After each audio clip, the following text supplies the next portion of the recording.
দেখছেন AGT live 24/7। Nanak Nagui Tango, AGT Live 24/7. You are watching AGT Live 24/7. आप देख रहे हैं एजीटी लाइव 24/7। जिसको हम मनुवाद बोलते हैं, जिसको हम ब्राह्मणवाद बोलते हैं, जिसका मैं जिक्र कर रहा था कि हम अपनी बेड़ियों से भी प्यार करते हैं, वो जाति से प्यार जब हम करते हैं तो जातियों के अंदर भी उपजातियां हैं और जातियों के अंदर भी स्तरीयकरण है, भेदभाव है। मुझे लगता है कि हमें इससे आंखें नहीं मूंदनी चाहिए। हम सब जानते हैं कि दलितों में भी शेड्यूल कास्ट, जिसको आप बोल रहे हैं तफसीली है, तफसीली जाति जो है, इसमें भी अलग अलग उपजातियां, उपजातियां तो यहां ट्राइबल हो जाता है ना, ट्राइबल हो जाता है यहां। सब कास्ट, जो सब कास्ट है उसमें भी स्तरीयकरण है, हायरार्की है और उसमें भी भेदभाव है। हम तो उत्तर भारत के अंदर ऐसा सीधे तौर पे बोलते हैं, उनमें भी रोटी और बेटी का संबंध बहुत कम है। हम उसमें भी श्रेष्ठ और उसकी बात करते हैं ना। बीजेपी ने बखूबी उपयोग किया उसका। उत्तर प्रदेश के अंदर जो मायावती की जाति थी उसको छोड़कर बाकी तमाम जातियों को उसके खिलाफ खड़ा किया, उसके लीडरों को लाए, वोट लिए। महाराष्ट्र के अंदर महार जाति को छोड़कर बाकी तमाम उपजातियों को इकट्ठा किया, वोट लिए। आपके हरियाणा के अंदर जाट वर्सेस नॉन जाट किया, वोट लिए। अगेन महाराष्ट्र के अंदर मराठा वर्सेस नॉन मराठा किया और वोट लिए।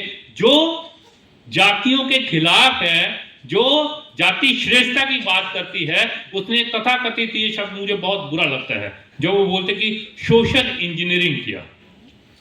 ये सोशल इंजीनियरिंग नहीं है, ये बेसिकली कैसे हमारे को बांटना है, जो मेहनत का चलता है उसको बांटकर उसी के वोट को लेकर राज स्थापित किया।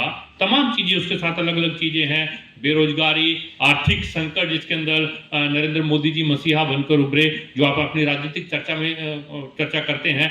कॉमेडी जितेंद्र उसकी तरफ इशारा करेंगे, उस पर विशेष चर्चा करेंगे, पर मैं केवल इस पक्ष पे बात कर रहा हूं। उनका वोट लेकर वो आए और सत्ता पे काबिज होने के बाद क्या किया? दोहरा हमला। पहला एक वैचारिक हमला, पिछले 12 साल के अंदर जाति श्रेष्ठता वापिस आ रही है। खुले तौर पर जो तथाकथित डोमिनेंट आक्रामक जातियां हैं वो बोल रही हैं कि हमारा काम, हमारा जिम्मेवारी, हमारी अधिकार है राज करना और शूद्रों का, अति शूद्रों का काम है सेवा करना।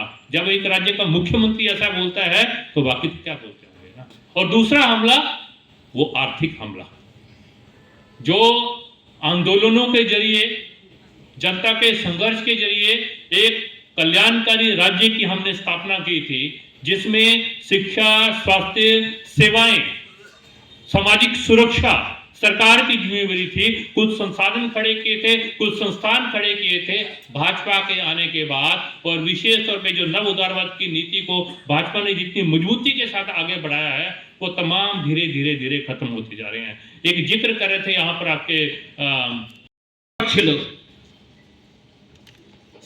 এটা তো ঘটনা যে একটা ভিন্ন দলের সরকার যদি কোনো রাজ্যে হয় আর কেন্দ্রের সরকারটা যদি অন্য দলের সরকার হয়, তার কাছে 1 টাকা হোক বা লাখ টাকা বা কোটি টাকা সবকিছুই আমাদের খুবই অনুনয় বিনয় করে আমাদের চাইতে হয়। অধিকার যাই থাক না কেন, আমাদের দেশে তো সাংবিধানিক সেই অধিকার সব দল, আমরা বামপন্থীরা যেরকম ভাবে এটাকে শ্রদ্ধা করি, সেটা করে না। তো সেদিক থেকে এরা একটা কথা বলে, ডাবল ইঞ্জিনের সরকার। দিল্লি যে দলের সরকার, রাজ্যে সে দলের সরকার হয় যদি হয়, তাইলে আমাদের দাবি দাওয়া চাইতে, আমাদের আবদার জানাতে সহজতর হবে। একটা দিক তো ঠিক, আমরা যখন ত্রিপুরাতে সরকার চালাতাম, আমরা যারা মন্ত্রী সাংসদ ছিলাম, এ রাজ্যের ন্যায্য কিছু চাইতে, যা সাংবিধানিকভাবে একটা অঙ্গরাজ্য, একটা স্বাধীন দেশের নাগরিক হিসাবে আমাদের অধিকার, উত্তরপ্রদেশ বিহারের মানুষের যদি অধিকার হয়, এটা ত্রিপুরা রাজ্যের মানুষের অধিকার। কিন্তু তারপরেও দিল্লিতে যখন মনমোহন সিং সরকার ছিল বা তার আগের সরকারগুলো ছিল, এরপরে মোদী প্রধানমন্ত্রী হয়ে আসলেন,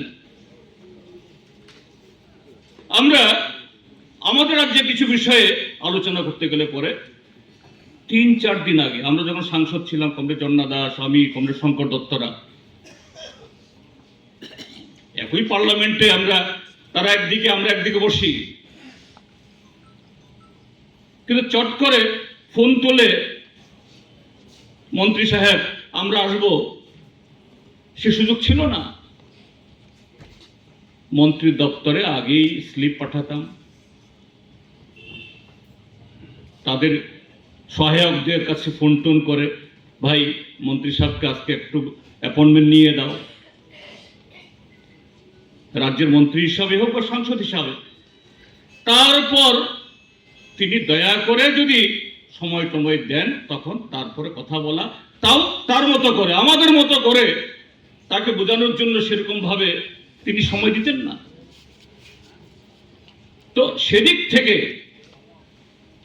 এক দলের সরকার, আপনারা দেখছেন এই রাজ্যের মন্ত্রীরা মাঝে মধ্যে দিল্লিতে যান, একই দিনে প্রায় 9-10 জন মন্ত্রীর সাথে ছবি টবি তুলে একবার ত্রিপুরা রাজ্যের মানুষকে একবার বোঝানোর চেষ্টা করেন, বাহ, এই রাজ্যের মুখ্যমন্ত্রী বা মন্ত্রীরা দিল্লিতে একসাথে একই দিনে 10 জন মন্ত্রী দেখা করেছেন, আবার কিছু লিখেও দেন পত্র পত্রিকাতে, এত হাজার কোটি টাকা, এতগুলি প্রকল্প এসছে।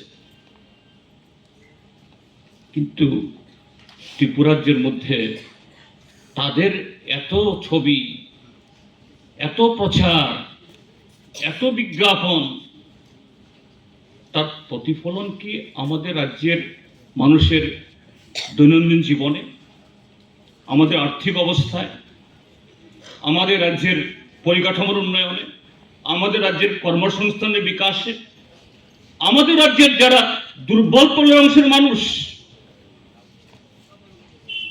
তাদের অধিকার প্রতিষ্ঠিত করার প্রশ্নে আমরা ইতিবাচক পরিবর্তন দেখি, তার ঊর্ধ্বগতি দেখি না, আমরা এটা যে নিম্নগতি দেখি, অর্থাৎ এটার ক্রমশ আমাদের সে প্রাপ্যতা, আমাদের সে অধিকার, এটা চাকুরি পাওয়ার ক্ষেত্রেতে হোক, ভূমি বন্দোবস্ত পাওয়ার ক্ষেত্রেতে হোক, চাষাবাস করা, ব্যবসা বাণিজ্য করা, সব দিকে হোক, যে ক্রমশ যারা গরিব তারা বঞ্চিত হচ্ছে, এবং তার মধ্যে যারা সামাজিকভাবে দুর্বল, পিছিয়ে পড়া, তারা আরো বেশি বঞ্চিত হচ্ছেন। এটাই আজকে ত্রিপুরার যে দস্তুর। আমাদের পরিবেশিত এই সংবাদটি দেখার জন্য ধন্যবাদ। Chinio Koktoma Naima Bagui. Belai Hambai. ये न्यूज़ कंटेंट देखने के लिए शुक्रिया। अगर आपका कोई सुझाव है तो हमें कमेंट कीजिए, सब्सक्राइब कीजिए AGT Live 24/7। Thanks for watching AGT Live 24/7.